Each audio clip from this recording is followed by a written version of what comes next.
सुभाष जी, आपके लिए शायरी है, जरा ध्यान से सुनिएगा।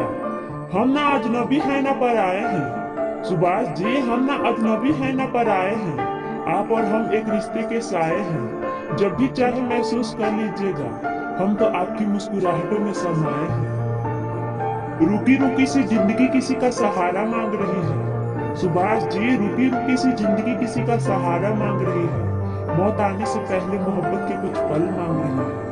आई लव यू सुभाष जी।